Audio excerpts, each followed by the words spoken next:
नमस्कार। आप देख रहे हैं लाइव स्टेट। मैं शमशाद अनवर, मेरे यूट्यूब मंच पर आपका स्वागत है। दोस्तों, बिहार में पहले चरण का चुनाव प्रचार अपने जोरों पर है। इसी क्रम में हम नीतीश कुमार और बीजेपी का जो रसायन है, आइए उसको जरा समझते हैं। पिछले दिनों केंद्रीय गृह मंत्री अमित शाह ने एक चुनावी सभा में यह ऐलान किया कि बिहार में अभी मुख्यमंत्री पद के लिए कोई वैकेंसी नहीं है। गृह मंत्री अमित शाह का इस प्रकार का बयान देना यह साबित करता है कि मुख्यमंत्री के रूप में नीतीश कुमार को ही वह स्वीकार कर रहे हैं। हालांकि उससे कुछ दिन और पहले एक सभा में अमित शाह ने कहा था कि मुख्यमंत्री के नाम पर चुनाव के जो नतीजे आएंगे उसके बाद निर्णय लिया जाएगा। इन दोनों बयानों से ऐसा लगता है कि एनडीए में मुख्यमंत्री पद को लेकर असमंजस की स्थिति बनी हुई है। लेकिन यह भी सही है कि नीतीश कुमार के बिना बिहार के मुख्यमंत्री की चर्चा नहीं की जा सकती। नीतीश कुमार के इर्द गिर्द ही चर्चा होगी, यानी नीतीश कुमार ही चर्चा के केंद्र में रहेंगे। बिहार के राजनीतिक परिदृश्य पर नीतीश कुमार की जेडीयू तीसरे नंबर पर है। 2020 के चुनाव के बाद से जो राज्य में स्थिति बनी, उसके बाद तो यही स्पष्ट हुआ। लेकिन राज्य की जो उलझी हुई राजनीति है, उसमें नीतीश का महत्व इसी से समझा जा सकता है कि 2005 के बाद से नीतीश कुमार के बिना कोई सरकार नहीं बन पाई। बिहार के सामाजिक राजनीतिक जो भी समीकरण हैं, इसका संकेत तो यही है कि शायद इस चुनाव के बाद भी जदयू के बिना कोई सरकार नहीं बन पाएगा। नीतीश कुमार 2020 के बिहार विधानसभा चुनाव में तीसरे स्थान पर पहुंच जाने के बावजूद भी अगर कोई दल यह कहे कि उसका नेता सत्ता के खेल में इतना अपरिहार्य बना रहता है, तो यह जाहिर है कि वह राज्य की राजनीति में बहुत बड़ा ब्रांड बन चुका है। यह ब्रांड अचानक ऐसे ही नहीं बन गया, इतना सहज तरीके से ब्रांड नहीं बन गया। जॉर्ज फर्नांडिस का नाम आपने सुना होगा, जो उस समय के लालू और राबड़ी की बिहार की राजनीति से असहज होकर एक समाजवादी विचारधारा का व्यक्ति होते हुए बिहार के सामाजिक समीकरण को ध्यान में रखते हुए एक ब्रांड बनाया। मंडल कमंडल के बीच राजनीतिक ध्रुवीकरण के मध्य लालू के इर्द गिर्द गोलबंद ओबीसी समाज और अल्पसंख्यक वोट बैंक में सेध लगाए बिना ऐसे ब्रांड का निर्माण नहीं किया जा सकता था। उत्तर प्रदेश की तर्ज पर या उत्तर प्रदेश की तरह कहें तो बिहार की जनता भी यह महसूस करने लगी कि सत्ता की मलाई और सामाजिक न्याय की मलाई कुछ दबंग और प्रभावशाली अगली जातियां ही चाट रही हैं। इसलिए ईबीसी का नया वोट बैंक तैयार किया गया। कुर्मी समुदाय के साफ सुथरा छवि और शिक्षित जुझारू नेता नीतीश कुमार को उसका चेहरा बनाया गया और जनता दल में विभाजन करके एक नया पार्टी बनाया गया जिसको समता पार्टी कहा गया, जिसे बाद में भाजपा से गठबंधन किया गया। हालांकि समता पार्टी ऐसा नहीं है कि संघर्ष नहीं किया था, संघर्ष किया, मगर लंबे समय के बाद 2005 में बिहार में एक बहुत बड़ा बदलाव का ब्रांड बनकर उभरा। इस ब्रांड का नाम था नीतीश कुमार, और इस नीतीश कुमार नामक ब्रांड को निर्मित करने वाले कोई और नहीं था। उस शिल्पकार का नाम था जॉर्ज फर्नांडिस। जी, जॉर्ज फर्नांडिस का ही देन है कि समता पार्टी बना और वही समता पार्टी। खैर, लेकिन इस ब्रांड का मार्केटिंग भाजपा ने जमकर किया। उस समय लालू यादव से बिहार की मुक्ति संभव नहीं थी, इसलिए सामाजिक न्याय के प्रतीकों में से एक प्रतीक थे नीतीश कुमार, और उन्हीं नीतीश कुमार को आगे करके बिहार को लालू राबड़ी राज से मुक्त कराया गया। बिहार में भाजपा का ग्राफ नहीं था, क्योंकि उस समय बिहार में भाजपा को ऊंची जातियों का समूह माना जाता था या ऊंची जातियों की पार्टी मानी जाती थी। लेकिन नरेंद्र मोदी के प्रधानमंत्री बनने के बाद पिछड़ा समाज में भाजपा की लहर बढ़ी और पिछड़ी जातियों ने भाजपा को स्वीकार किया, जिसके कारण अल्पसंख्यकों की दूरियां भी जग जाहिर है। भाजपा का और नीतीश का केमिस्ट्री यही है। नीतीश के जरिए लालू के ओबीसी अल्पसंख्यक वोट बैंक में सेध लगाए बिना बिहार में ना तो बदलाव संभव है और ना ही बिहार का भविष्य। हालांकि लालू राबड़ी के राज में भ्रष्टाचार चरम पर था, दस्यु अपराधियों का दबदबा था, अलग अलग जातियों को अपना गिरोह बनाकर हथियार रखने की प्रथा थी।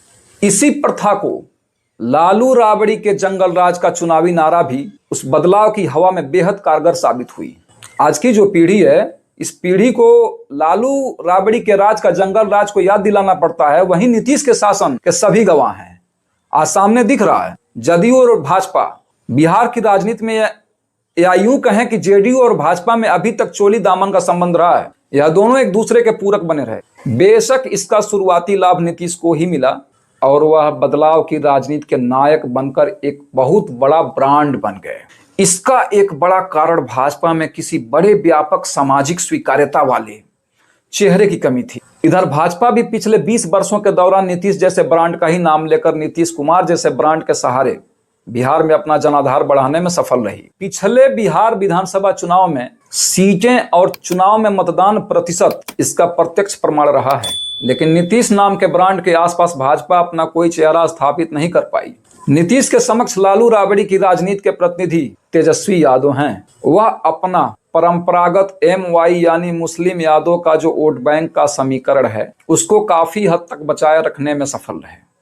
इसी MY समीकरण के चलते बिहार में किसी मुस्लिम लीडर को आगे नहीं बढ़ने दिया, ना किसी मुस्लिम पार्टी को गठबंधन में लिया गया। यहां तक कि एक ओवैसी जैसे भारत में कद्दावर नेता, मुसलमानों में अच्छा खासा प्रभाव है उनका, वैसे नेता से भी गठबंधन नहीं किया गया, तालमेल नहीं बनाया गया। ओवैसी की तरफ से हालांकि पेशकश भी किया गया कि वोटों का बिखराव ना हो, ताकि धर्मनिरपेक्ष वोट जो भी वो बिखर जाएंगे। वोट अगर बटेंगे तो जातिवादी पार्टियां, सांप्रदायिक शक्तियां हावी हो जाएंगी। सांप्रदायिक शक्तियों को रोकने के लिए ओवैसी ने पेशकश किया, लेकिन तेजस्वी यादव ने किसी मुस्लिम पार्टी को या मुस्लिम नेता को आगे करने से मना कर दिया। पार्टी में गठबंधन नहीं लिया या किसी बड़े मुसलमान नेता को आगे बढ़ने नहीं दिया। अगर कोई मुस्लिम नेता बन गया या कोई मुस्लिम पार्टी बिहार में उभर कर आई तो तेजस्वी का जो MY का समीकरण है वह समाप्त हो जाएगा। बीजेपी नीतीश कुमार के जरिए इस वोट बैंक में सेंधमारी नहीं कर पाई। बिहार का यही जमीनी सामाजिक राजनीतिक समीकरण 2 दशकों के बाद भी नीतीश की सबसे बड़ी ताकत बनी रही। इसके बल पर वे चुनावी राजनीति में न सिर्फ जरूरी बल्कि दोनों बड़े दलों के लिए, राजद और बीजेपी दोनों पार्टियों के लिए सत्ता की मजबूरी भी बने हुए हैं। हालांकि विकास के वादों और दावों की आईने में बिहार कहां खड़ा है, इस सवाल का जवाब अब जनता नीतीश से चाहती है। वैसे नीतीश एक नहीं 2 बार पाला बदलकर दोनों गठबंधनों में सरकार बना चुके हैं। दोनों दलों की तरफ से सरकार की अगुवाई भी कर चुके हैं। अब दोनों दल गठबंधन में रहे हैं, इसलिए कोई सीधा उन पर हमला नहीं बोल पाता है। सरकार में दोनों भागीदार रहे हैं, इसलिए प्रत्यक्ष रूप से नीतीश कुमार पर कोई हमला या आक्रमण नहीं कर पाता है, बस केवल इशारा करते हैं। नीतीश से भी ज्यादा समय मुख्यमंत्री रहने का रिकॉर्ड बताते हैं कि अगर सरकार जन आकांक्षाओं पर खरी उतरे तो सत्ता विरोधी भावना अपरिहार्य नहीं है। लेकिन जदयू का गिरता हुआ चुनावी ग्राफ कुछ और इशारा कर रहा है। 2020 के बिहार विधानसभा चुनाव में जेडीयू मात्र 43 सीटों पर सिमट गई।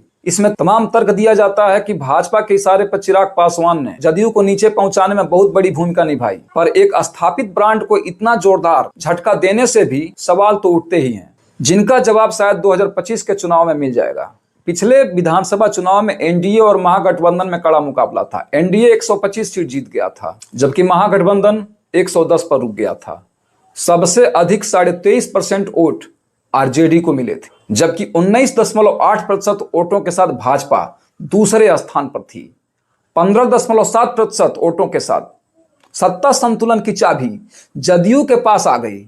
हालांकि नीतीश की बढ़ती उम्र और सेहत को लेकर तमाम उठते सवालों के चलते जदयू नेताओं में भी अपने राजनीतिक भविष्य की चिंता दिखती है। इस चिंता से जदयू के वोट बैंक को इन चुनाव में प्रभावित होने से बढ़ाने की चुनौती नीतीश कुमार के सामने है। लेकिन अच्छी बात यह है कि नीतीश पर कोई व्यक्तिगत आरोप अभी तक नहीं लग पाया और न कोई लगा पाया। फिर भी अगर जदयू का वोट बैंक, सरकार और सत्ता के खेल में जो ब्रांड बने हुए हैं, नीतीश का दबदबा समाप्त हो जाएगा। बिहार के 2 प्रमुख दलों भाजपा और आरजेडी के लिए नीतीश अभी भी बहुत महत्व रखते हैं और बहुत जरूरी भी हैं, जब तक कि सरकार बनाने के लिए मजबूरी बने हुए हैं। इस बार ईबीसी के लिए कई छोटे छोटे दल भी चुनावी ताल ठोक रहे हैं। मुकेश सहनी हो गए, मांझी हो गए, आईपी गुप्ता हो गए, चिराग पासवान हो गए, उपेंद्र कुशवाहा हो गए। इस तरह तमाम छोटे छोटे दल हैं जो ईबीसी जैसे वोट पर या कब्जा बनाने में कामयाब होते हुए दिख रहे हैं। बड़ी पार्टियों का सहारा लेकर और यह सारे छोटे छोटे दल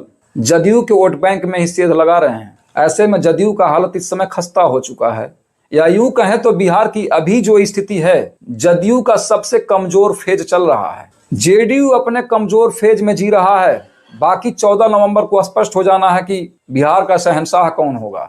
दोस्तों, आपने समय दिया, इसके लिए धन्यवाद। नमस्कार।